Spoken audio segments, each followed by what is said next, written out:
Hi. Good to see some folks from last week. Hi, Claudio. Hey, Hi, Kathleen, Chad. how are you? Hi. Hello. Dad? Good to be with you. Hi. Hey, Claudia. Hi, hi, Steve. Hi, Chris. How was your week? It seems like it's been a week, right? Although it's been just Friday. Been great. Good. Yeah. So we're gonna start. Go ahead. And Chris, I got your email. I just haven't responded yet. Okay. Very good. So, Angela, shall we start? We know other folks are going to be joining in. Yeah, let's go ahead and get started. You can go ahead and introduce us while I let the dog in so she's not scratching at the door for now. Hey, life's in session, right? Yeah. Life is in session. Good. Uh, Very good. Okay. You know what? Why don't, Angela, while you do that, why don't we have folks tell us where you're zooming in from? We get an idea. Our call last Friday was just a listening roundtable, and we had folks from all over the world. It was great. I know we have a Florida contingency. Yes. Claudia, jump in. Well, I'm jumping in from sunny Sarasota, Florida, on the coast of the Gulf of America. Ah, there you go. Nice. Good. Woodstock, Illinois, outside of Chicago, the home of Groundhog Day, the movie. And our little Woodstock Willie did not see his shadow. So we're saying, he said that we're going to have spring early, and starting tomorrow, we're going to have a winter snowstorm. So makes a lot of sense. Well, I the thought I official thought the movie I Pennsylvania thought the movie groundhog was said otherwise. Yeah. Yeah. Right, Chad. Yeah, go ahead. Where I was going to say the movie Groundhog Day was filmed in Woodstock, New York, even though it was set in Punxsutawney, uh, Pennsylvania, right? actually Yeah. Woodstock, Illinois, my Oh, little town really? where I Woodstock. live in. Yep. Yep. It was Yeah, recorded in Woodstock, Illinois. Oh, exactly. Right on our little square. Yeah. really? About a 2 miles over here. Yes. Little, I little, misremembered it. We watch it. We watch the movie every year. Yeah. it's a cute movie. Yes. Yeah. Very good. Good. Steve, where are you zooming in from? Chad, where are you zooming in from? I'm zooming in from Philly. Go Philly. Birds. Go Same Go here. Birds. Birds. Great. Likewise. Technically the Likewise. Well, northern suburbs, but I'll consider myself Philly today. Okay. well, and I'm actually 70 miles west of Philly in Reading, Pennsylvania. If you know the Reading Railroad on the Monopoly board, that's where I live. So, Excellent.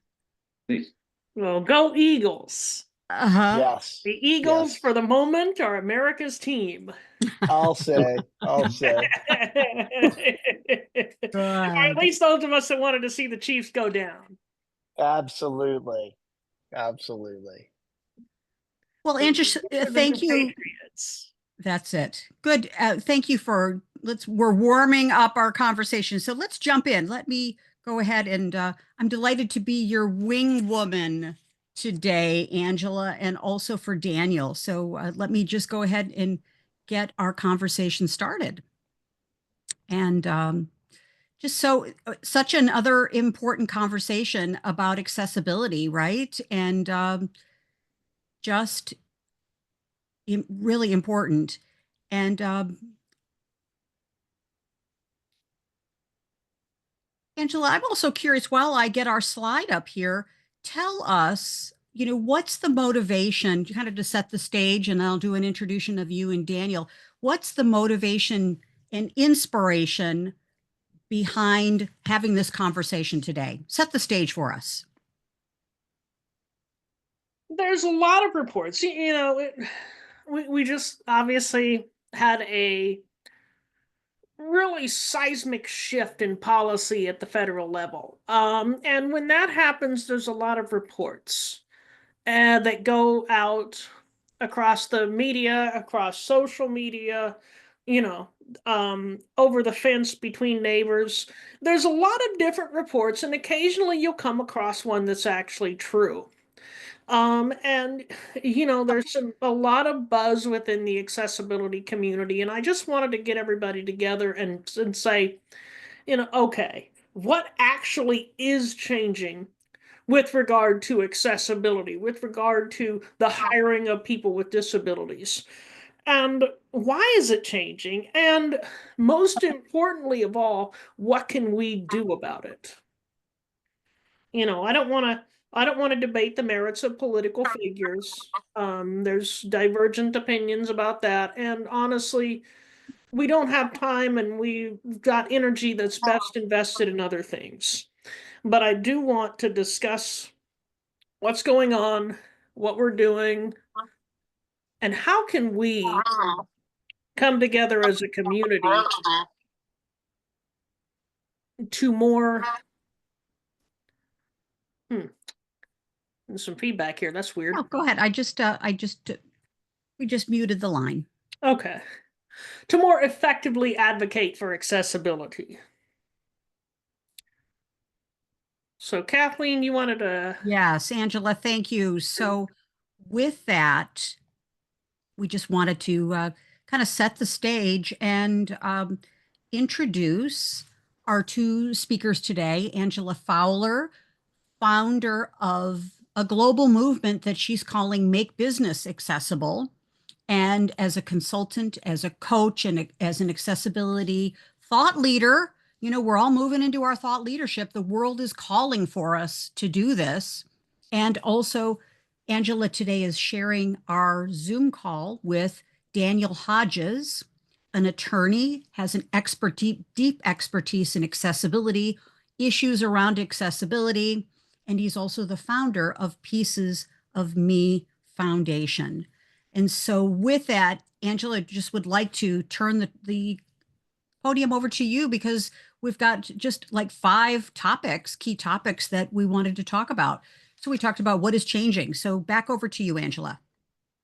Absolutely. So, you know, anytime I need, you know, I hate talking about law and policy, right? First of all, I'm not good at it. And second of all, I'd much rather talk about best practice. But, you know, law and policy are kind of the elephant in the room, right? So Dan Hodges, you know, he went to law school. Yeah, he has um his lawyer certificate. I think it's a JD. Gosh. Sometimes the brain does not come up with acronyms when it needs to. Anyway, so he researched these the changes that have taken place at the federal level in terms of accessibility so that we don't have to. So Dan, give us the scoop. Absolutely. So, we've heard a lot about the executive orders that have come down, and particularly repealing some of the Biden era executive orders that codified different accessibility and inclusion practices over the last several years. And so I did a deep dive into what President Trump's executive orders actually say, and then the previous executive orders from President Biden that were repealed. And I'm not going to, bore you with all of the intricate details of it. I will just say that, there are a lot of things that are still the same. As we talked about last week, the ADA is still around. Rehab Act is still around. I even found it telling that the Randolph-Shepard Act, which gives preference for blind vendors to have, vending businesses in federal buildings, that provision actually survived the executive orders and was specifically mentioned as staying in one of the executive orders. And one other thing that I thought was great was that the current administration has really taken a stand of enhancing something called the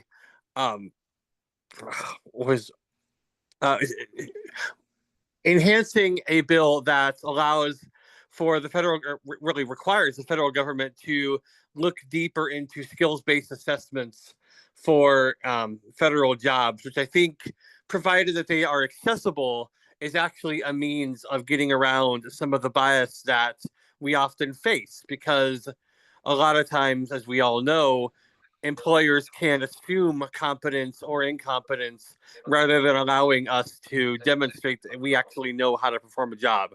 That being said, there has been a lot of concern, particularly based on a program that was repealed in relationship to the FAA, that really diminished some opportunities for people who are neurodiverse, and actually, furthered the stigma in saying, one has to have intelligence and be mentally stable, not my words, in order to perform those positions.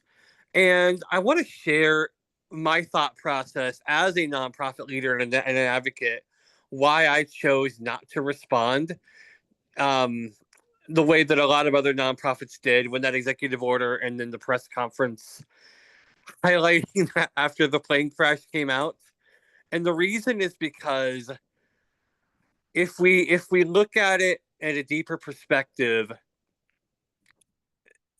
the neurodiverse population, which includes me, as somebody who has anxiety and ADHD, is often misunderstood. People within the general population often confuse having an intellectual or developmental or learning disability with a lack of intelligence, and or they confuse having a mental health condition as being quote unquote crazy. And while we know this to be false within the disability circles, oftentimes the interactions I've had as I've interacted with the business community or others is that really that distinction, that very necessary distinction, is not sufficiently clear. So the approach I'm taking within my organization, the approach Angela's taking within her business, and the approach we think is hopefully going to bear fruit, is taking a step back and saying, let's, instead of really beating the drum of the policy that is reflective of a negative public opinion, let's actually start working on the negative public opinion itself and help people understand that neurodiversity in all of its forms does not preclude someone from being smart or having immense talents or able to maintain the mental workload, either intellectually or psychologically, that is required to perform a job well. Because that to me is the disconnect between the reality that we live in and the reality that is reflected on these policy documents, which we were certainly written differently, if at all, if that makes sense.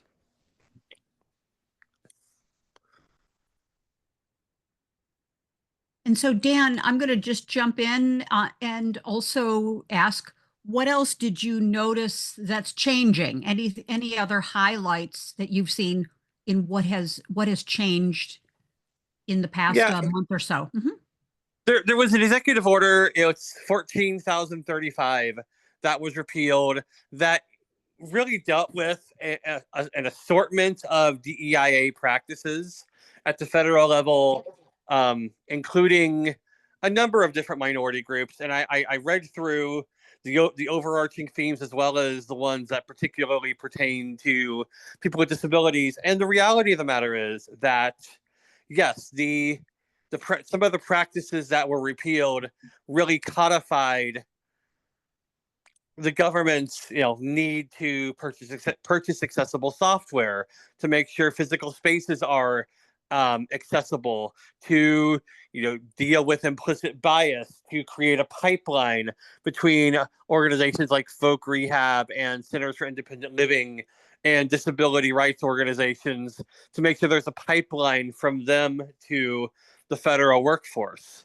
And yeah, that it is in a sense discouraging that these programs have been repealed, but at the same time, when Angela and I were talking about this earlier this morning, these are still law in a lot of ways. And so I think as we get into the solutions portion, we'll talk about how we can still use existing law and hopefully build a popular groundswell where people understand the value of these types of efforts, regardless of the position the federal government is currently taking with as it relates to how they implement these things or how they prioritize these things. Great. And Angela, would you like to jump in as well? And what have you noticed? What is changing? And we also want to get all of you commenting too. Unmute yourself, raise your hand. What do you notice has changed? Yeah, Angela, and then Claudio, please. Well, and the executive order that was repealed, the June of 2021 executive order, I remember when that executive order came out. And my reaction was, why do we need an executive order to make something the law that's already the law? I guess, in government speak, an executive order or a policy is like a kick in the pants to hurry along enforcement. But it's also, my gut reaction is, this is redundant. Why can't why do we need another executive order to make the government act on its own laws? So I think, the ADA still says things need to be accessible. And again, we can get into the gray area when it comes to websites, but the legal precedent is shifting strongly in that direction. Section 504, help me out here, Dan. There is a Section 5 clause which says the federal government and things that receive federal funding need to be accessible.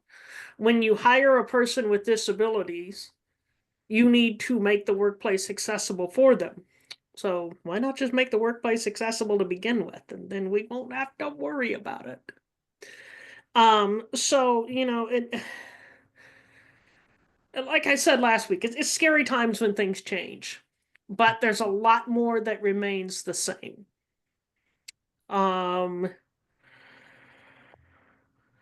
So what's the problem? Yeah, and Angela, before you jump in, Claudio, you had a comment too? Okay. Yeah. I and actually we can had a move on. question, which was if, and I don't want to take much time away from solutioning to answer this question either. It was more like, Dan, in the research that you had done, if you had seen if there was anything that was changed towards, the whole motion of like Title II and how like educational institutions and how cities and towns before the change in administration were kind of on this deadline to become more compliant, more accessible. Had you seen any change related to that? I haven't seen any yet, but that's not to say that I didn't miss anything. But the answer to your question right now is I haven't seen anything that takes away from that. That being said, there's still an open question that will be resolved over time, which is, will the Department of Justice pursue ADA violations in a way that we wish they would? And I think that's not just under the current Attorney General. We could have a whole different discussion about previous attorneys general, both Republican and Democrat, who didn't pursue ADA violations with the vigor that we wish they would. So, I think that remains to be seen. But so far, I haven't seen anything directly to that point. No. In my day job, I work for Sacramento County, and yes, it's in California. California disability laws are strict, but we're still operating as if that deadline still exists. So, I mean, I'm sure if that deadline went away, I'm sure I'd hear about it. Because the state doesn't give a deadline. The deadline is coming from the feds. So if that deadline were to go away, I'm sure I'd hear about it. Angela, can I jump in on one more thing that just hit me? what stood out to me with the one instance where a disability provision was specifically peeled back, being the issue with the FAA, that was actually done under the guise of public safety. And Hmm. while it was misguided, I'm just going to say it was misguided based on inaccurate stereotypes. The action of holding back certain inclusive hiring practices under the guise of public safety, that's not new. That's actually something that's been going on for quite a while. It's, for instance, there's a circuit split that's been in existence for years, if not decades, regarding whether or not someone with a disability should be allowed, for instance, to practice medicine, based on the same precepts of, we're the subject matter experts and we don't see how we could do this with a disability. Therefore, public safety trumps disability rights. And so I think there's a broader conversation to have and a broader advocacy effort to make based on really demonstrating how advancing our rights done correctly, does not in any way, shape, or form diminish public safety. But I just thought about that trend and wanted to contextualize it. Well, and it's about separating fact from fiction, right? Yeah. I think some disabilities are prohibitive of doing some things. And I think sometimes the disability community, in our zeal to prove our competence, doesn't admit that. But then again, for all of us, and we're going to get into working genius theory a little bit here.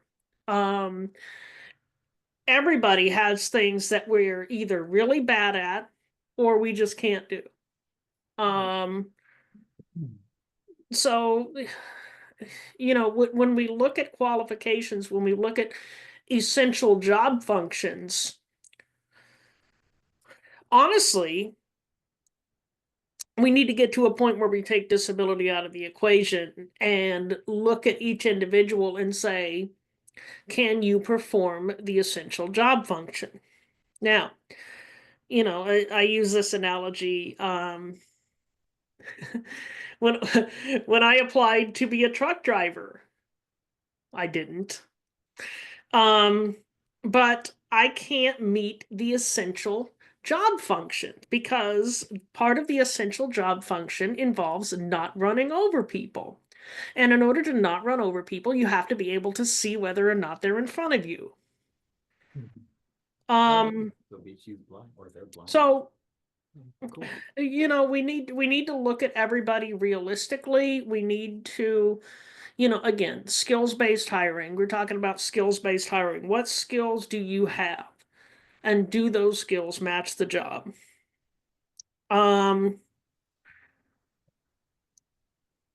Any other comments before I move on? Angela, I have a quick question, just a quick poll. How many of you are consultants, advisors that you're advising your clients on these issues? Maybe just by a raise of hand, or are you are you internal in companies that your job is accessibility within the organization? Kind of, I want to make sure we understand who we're speaking to. Yeah, consultants, or Claudio, jump in. Tell us what you're doing. So we're right on track with our comments. Yeah. Right now, I mean, I'm consulting small businesses, on one hand, and also working on a larger project that involves Meta. So working on in a range of different capacities. So on one hand, yeah, I'm advising business owners, trying to help them mediate their site and helping them make better decisions regarding their web presence. And then on the other hand, going through and flagging, issues as I encounter them in a really large web series of web apps. Yeah, great. Thank you. Chad, how about you, Chris, you and Steve? We want to understand your role. I'm currently writing guidance for the federal 508 program team at GSA. Ah, okay, got it. Good, thank you. It's tricky. And I basically Yes. research issues to determine what problems need to be addressed. Ah, okay. And are you an internal employee or employed within the system or consulting outside, or maybe a little bit of both? I work with Chad, actually. Oh, beautiful. All Okay, right. awesome. Good, thank you. Ruben, you've got your hand up, and then Chris, we want to, just so we can kind of orient towards making sure that we're speaking to what your needs are. Yeah. Ruben, hi, Um, welcome. Oh, hi, good afternoon. Hi, everyone. I work at the Office of Disability Resources at SUNY Purchase College in New York State. So, Welcome. yeah, as one of the access counselors, so working with students and faculty, and looking at exploring both academic and then housing accommodations, and so it's a little related, but more on the course level or college level. Yeah. Thank you. We're glad you're here. Thank you. Good, good. Chris, did you want to share as well? I thought I did. Our conversation is moving very fast. And I haven't had enough coffee yet today. Yeah, yeah, sorry. Was I don't think I was on mute. No, my current, I consult on accessibility technology issues and things around testing and organizational approaches to accessibility. And right now, I'm working with doing a subcontract where we're supporting the government-wide Section 508 program, and I'm writing guidance on how to implement Section 508 in the government. Great, thank you. Great. All right. Angela, so we were talking about our next phase about what's the same and what are the real problems, right? Well, and what is the real problem? I think sometimes we react to the symptoms of the problem and we don't drill down. And Dan hit the nail on the head. The real problem is lack of awareness, but more specifically, lack of awareness of the nuance of disability. So we were talking this morning about, people who are neurodivergent and how you can be super smart in very specific areas. And how oftentimes those very specific areas of super smartness get overlooked because people see the big picture and they see, oh, this is someone who who really doesn't isn't doing well, but they don't drill down and say, oh, but they're a genius at this. And that's not, that's human nature. People take what they see at face value. That's why the whole first impression thing is so challenging for people with disabilities who, if you've got a problem with impression management, if you don't, if you mess up your visual presentation, for example, and you can't see, so you don't know in real time that you messed it up, so you don't correct it, things like that. That's why those things are so problematic. It's human nature. So the solution to that is education. The solution to that is take some time teaching what disability is all about and what it isn't about. And Pieces of Me does a really good job with that. They do a lot of educating the public about what what it's really like to have a disability, what and how to objectively measure people's skills. And the second solution is look at people in terms of skills, in terms of geniuses. And I'm going to give a brief overview here of working genius theory, because it's covered heavily, and it's what our Hiring for Champions course is based off of. And I think when we look at things in terms of working genius theory, it's going to be a lot easier to take disability out of the equation and assess people based on skills. So there are 6. Picture a project, in any project. There are 6 phases of that project. The phase of wonder, which is asking the question that causes the project to exist. Invention, which is basically coming up with ideas on how to solve the problem that the wonder generated. Discernment, which is basically determining the way forward, which ideas are good, which ones stink, and where do we go from here. Galvanizing, which is giving people buy-in, or getting buy-in from people, encouraging people to participate in the project. Enablement, which is basically giving people the resources and the help that they need to do their jobs within the project. And then there's tenacity, which is taking care of all the pesky details and making sure that that the project gets dragged across the finish line. So the theory holds, and if you read the 6 types of working genius, it's a really good book and a quick read.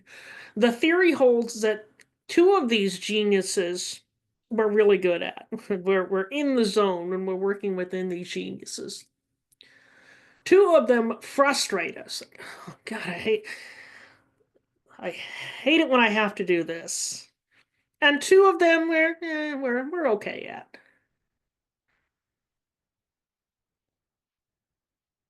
So, for example, the genius of tenacity, getting things done, finishing projects, making sure that, doing all the little routine things that that we, some of us forget to do half the time. That genius is more visible, right? You can look at how somebody functions in their day-to-day life and determine whether or not they're good at tenacity. But some things like wonder and invention, for example, are less visible on a day-to-day basis. Now, the thing about neurodivergence is some people, if they have to do something that's in their zone of frustration, those 2 geniuses that they're kind of bad at, they can do it. It's annoying. They'd rather be doing anything else, but they can do it. But some people simply can't do those things that aren't in their zone of frustration. And when people see that, they can't do these things, they immediately assume that lack of competence is universal.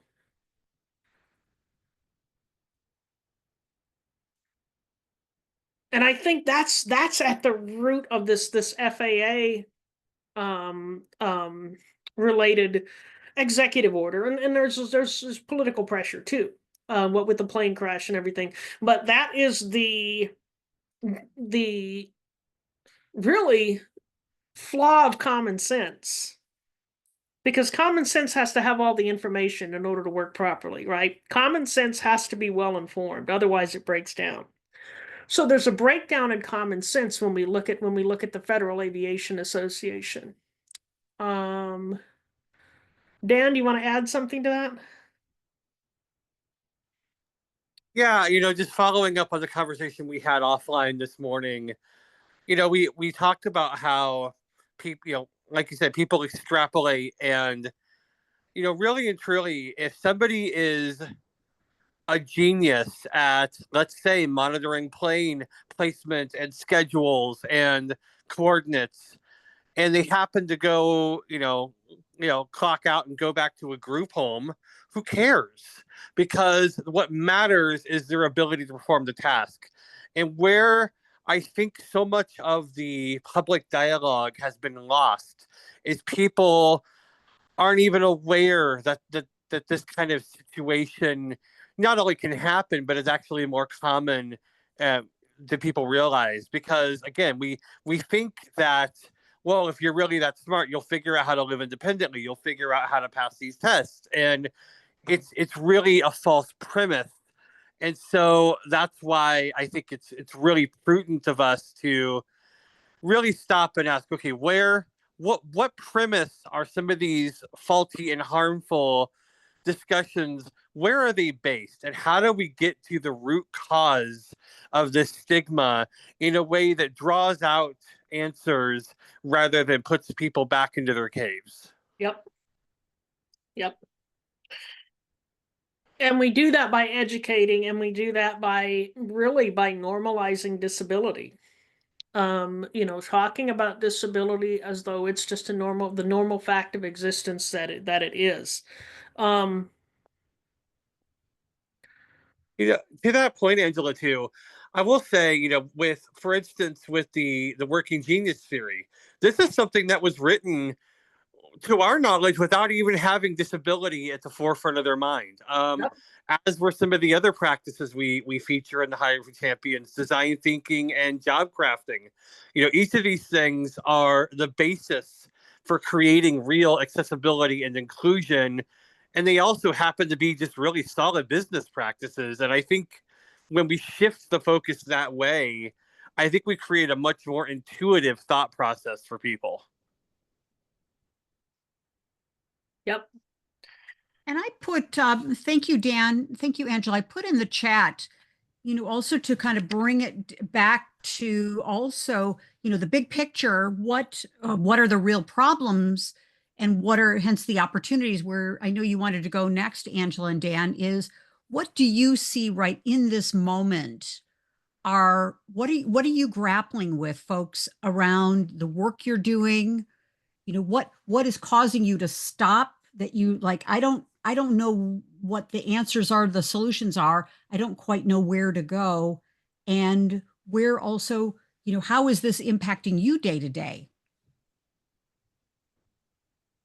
Yeah, thank you, Claudio. Jump in. Yep, everybody jump in. Yeah. So I'll jump in. I mean, and try to do kind of a little bit of a recap of last week. I think kind of where we all came to is that we're kind of seeing like institutions and job openings and stuff kind of crumbling around us. We're seeing, our industry, very much under attack, but we're also we've always positioned ourselves in a way where we've been about DEI, we've been about social justice, we've been about all these values, and we've kind of left a whole toolkit like that we haven't even built up, a whole brand for accessibility that we haven't built up, which is really aimed at private enterprise. It's aimed at for-profit. It's aimed at business values. And that's not to say that the human values aren't important. It's that they're not being valued right now. And so like with everything that's going on and with the amount of attention that is being sucked into, like the several crises of the day, having that conversation to talk about nuance with accessibility, I don't know if we're going to, get to the table to do that. On the other hand, I feel like we have a much better chance of getting a seat at the table if it's like, okay, there is a business purpose to this. Yep. There is profit to this. And there is, yes, this is common sense. This is not about ideology. This is about things like quality and security and safety and that sort of thing. So I would love to see that we get a chance to talk about that a little bit more. Absolutely. And let me say, give you an example. When I applied to the University of Baltimore, I specifically had to self-disclose in my application materials, not just blindness, but my other chronic illnesses, because my transcript looked terrible. It was a reflection of the fact that I was fighting a lot of medical battles on my way to law school. Yet, You know, I also supplied rock solid letters of recommendation and, you know, an above average LSAT score. And I wanted to know at the end of the day that once they had an erstwhile explanation of why my transcripts looked the way they did, I wanted to know that I was being let in on the basis of them knowing that I was smart enough to compete, smart enough to make it work, and smart enough that I would be an asset to the law school. Because anything less than that would have felt like asking the law school or any business or any employer to do charity. I don't want to be anyone's charity case. I want a fair and honest ability to go in and prove myself. And if I make it, awesome. And if I don't, then I guess it wasn't the right fit. Absolutely. And I want to just go back to something Claudio was saying about human interests are out. That human interests are not in right now. And I think that's the perception. I also think federal policy is changing. You know, maybe that's not going to work at the government level, but let's move our focus away from government for a minute. Let's look, and I know, you know, some of you work in government, so it's you know, Claudio's right on the money. We need to make the business case within government, because the business case transcends whoever happens to be, you know, sitting in the White House or in Congress right now. But those of us who can or want to, let's shift our focus away from government. Let's start talking to small to medium-sized businesses.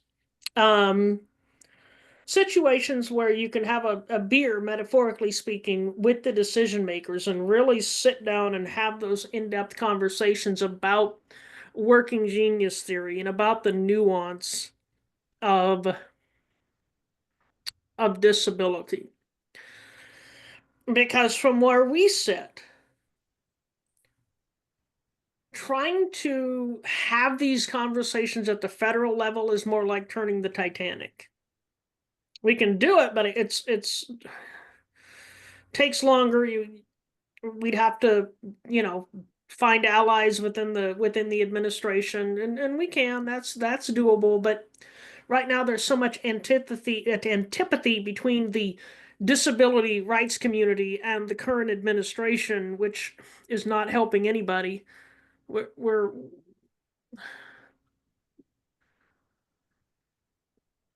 It is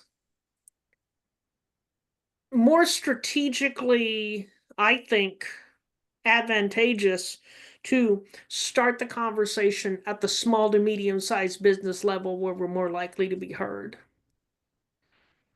And then, you know, if you change one organization, you know, it's like a ripple effect, word of mouth. You have more opportunities to change other organizations. So I think as we study and as we worry about federal policy, the policy of individual businesses don't necessarily follow federal policy. In fact, I was talking to Dan about, you know, is the federal government a good model for what we should be doing? And I said, you know, I think most Americans feel like the feds aren't a good model for anything. So Angela, jumping in, Claudio and others, where do you think the levers are for change here? And, you know, to have more advocacy, to have more visibility, if you will, and to continue to move forward in a positive way. Claudio, jump in, and want to get your point of view on this. And Chris and Steve and Chad and Ruben, yeah. For small businesses, I think like the three sort of different levers are, one is Ask Jan. So in hiring, having Ask Jan as a reference. And I'm sad to say I had to like go check to see if it was still up.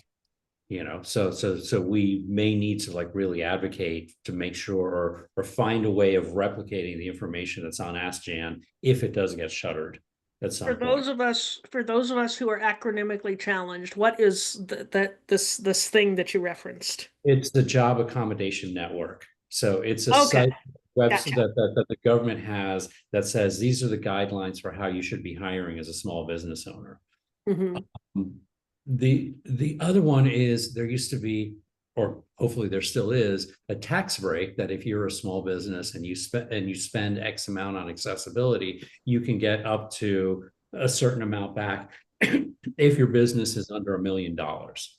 And then finally, if you're a small business owner, chances are you're going to have a website, and chances are that's going to be a WordPress website. Mm. And WordPress accessibility is an abomination, and I hate to say that 8 years ago I got involved with WordPress accessibility. I don't see any real significant progress in that field.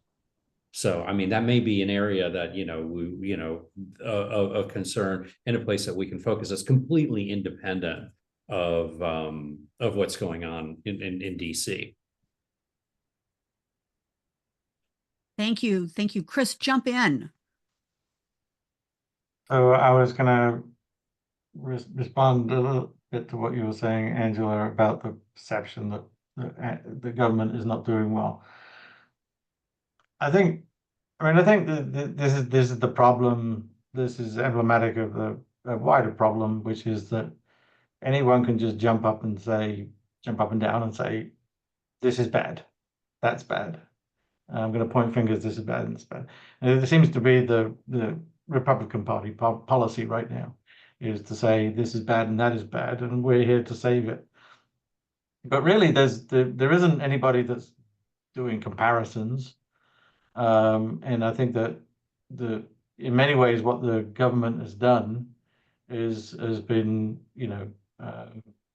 good and beneficial and worthwhile and those types of things. But it's hard to measure, and it's hard for people to get the message out. And it's especially hard in the way that information is controlled.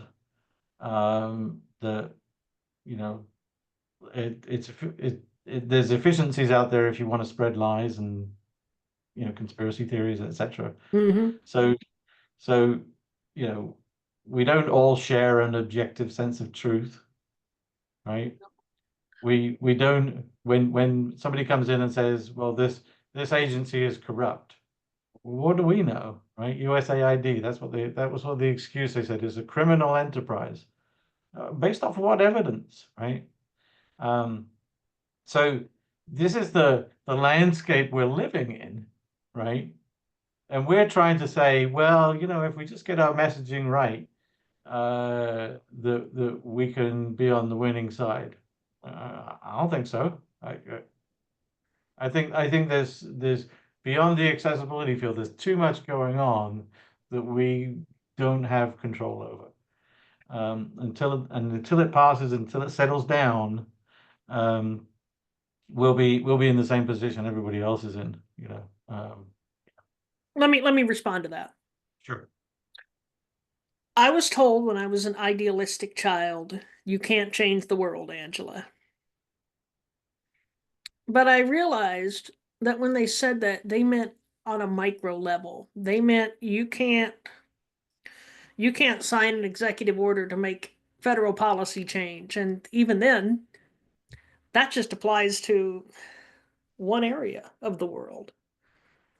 But where they got it wrong is, okay, I might not be able to change the world on this broad sweeping, macro level, but I can change the world on a micro level.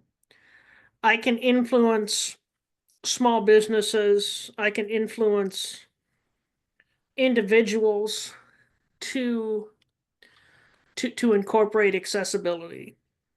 And that causes a ripple effect into other organizations. I had a couple webinars ago, I had somebody on that I worked with in for the Department of Veterans Affairs website, when I worked on that website. And she brought a colleague with her, and that colleague came on after my time. But because of the lessons that I taught, she was able to gain knowledge. So I taught my colleague who taught her colleague.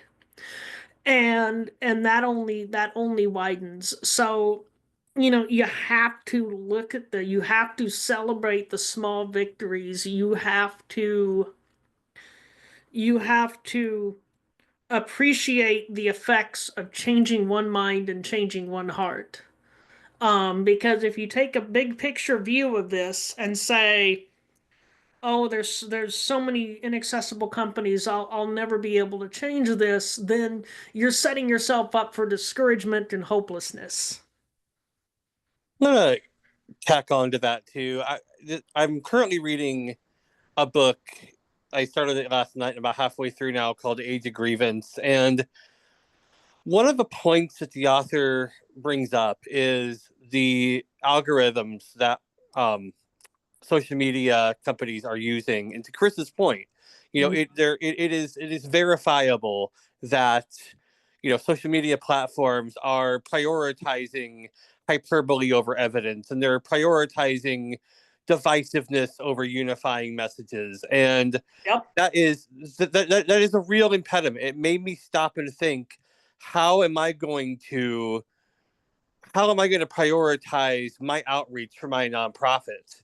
Because the traditional strategy of relying on social media to present something that is novel and nuanced and hopeful, it's not going to get in front of the right people because the odds are stacked against us. So, where do I then go? Well, my response for my business, my nonprofit, is, okay, that really reminds me of the necessary steps of getting in front of people in groups like this, or face to face, one on one, small groups, whatever, and say, look, I want to have a conversation with you, human to human. And I want you, business owner or teacher or nurse or whatever, to understand that, first of all, I'm rooting for your success. And my introduction of accessibility and inclusion into your lexicon is designed to help you find that success. This is accessibility at its best is always a win-win proposition. And I think when we frame it that way, it truly values what we bring to the table. It allows the other person to feel and be heard. And it's not going to have the cascading effects that we would like for it to have immediately. But I think it's our best shot, given the fact that right now there are forces out there that are trying to prioritize and really facilitate divisiveness rather than actual solutions. And we can't compete with that. We need to play a different game. And Dan, you're exactly right. I think there's 9 participants on this call. 4 of whom I drug here. So there's 5 of you here that are here because you want to be. You thought this was going to be interesting and helpful, and I hope you were right. If you share what you learned with others, if each of you shares something insightful that you learned with, I don't know, 3 other people, and they share it with 1 other people, the ripple effect of that isn't going to make social media. It's not going to make any sort of headline. It's going to be under the radar. Nobody's going to know it happened, but it happened.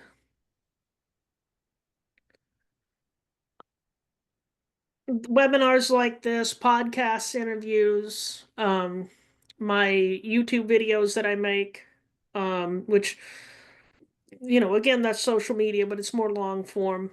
Maybe one of these days I'll break down and start doing a podcast. I don't know.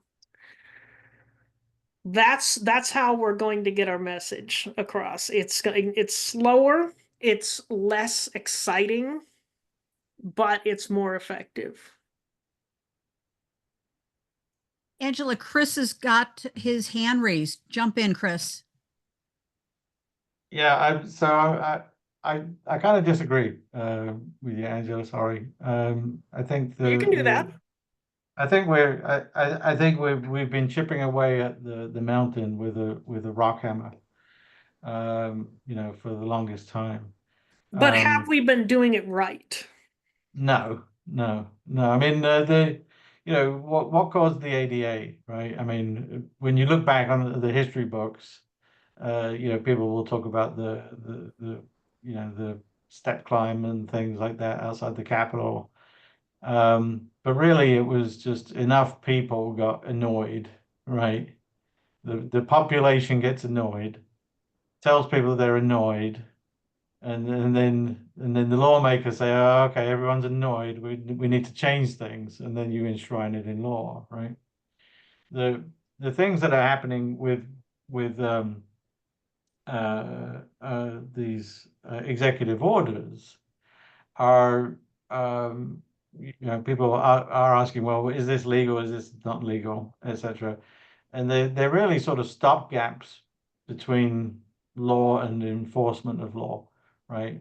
So if the laws are passed by lawmakers who are elected by the people, you know, and the government's supposed to represent the people and is owned by the people, the executive orders are seen as the whim of the majority of the people as appointed through their elected president, right? Yeah.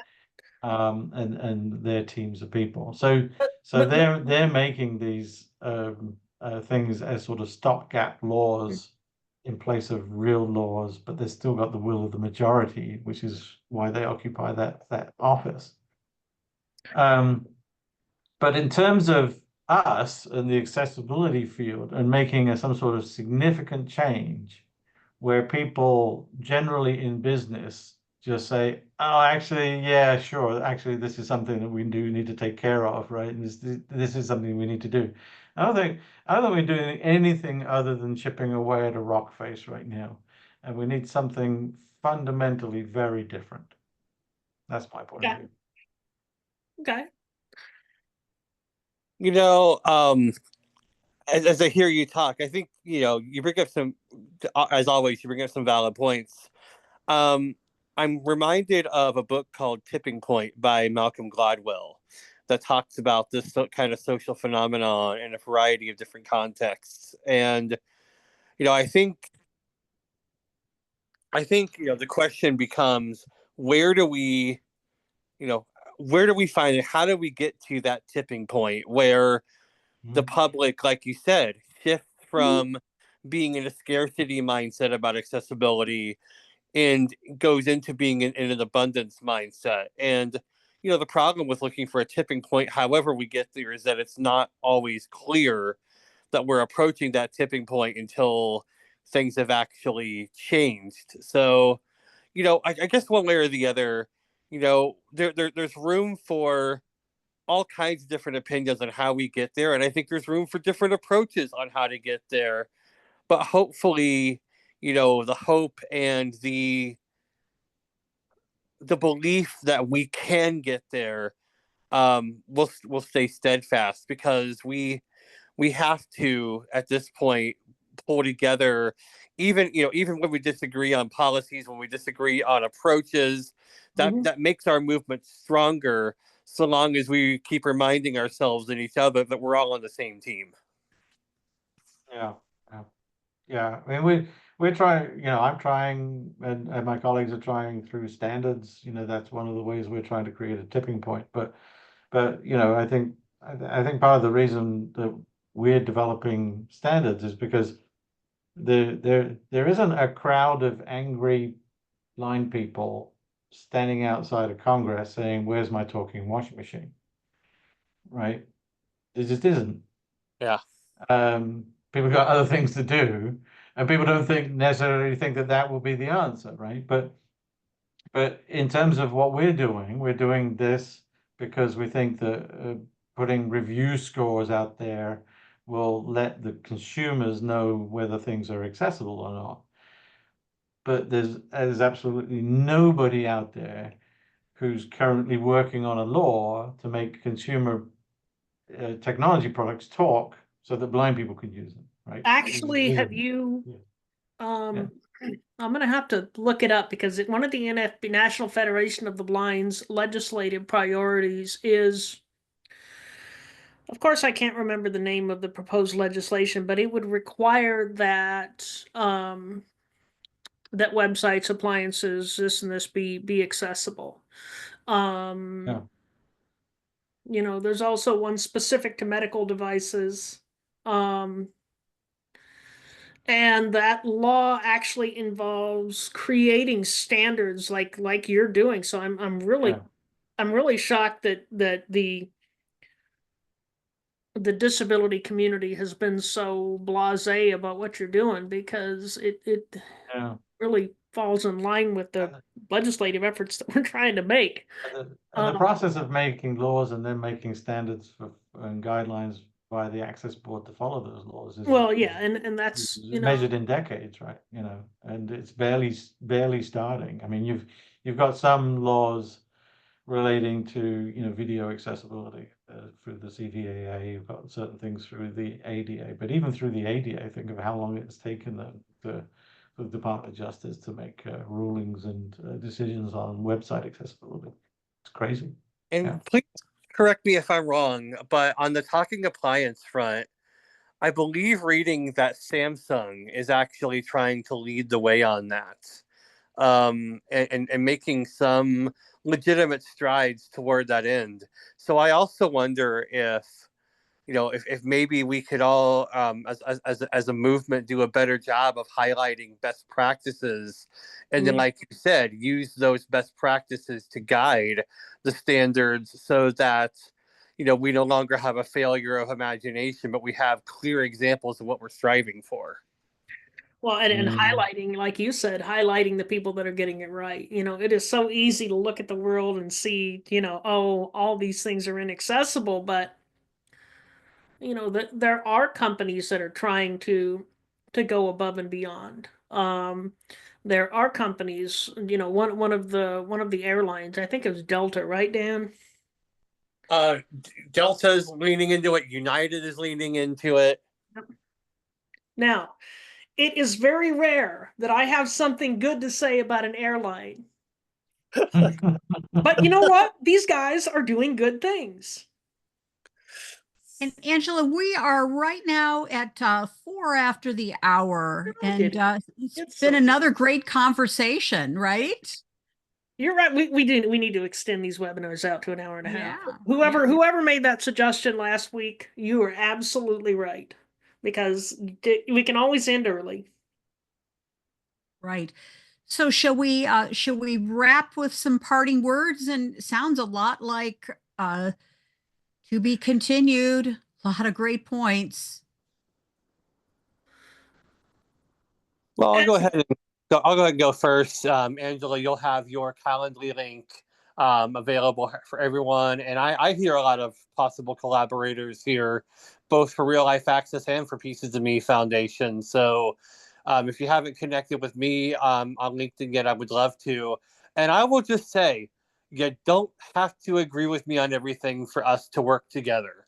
As a matter of fact, I like being challenged. So, you know, don't let any points on which we see things differently be an impediment. Absolutely. You know, there's you know, we're a big tent.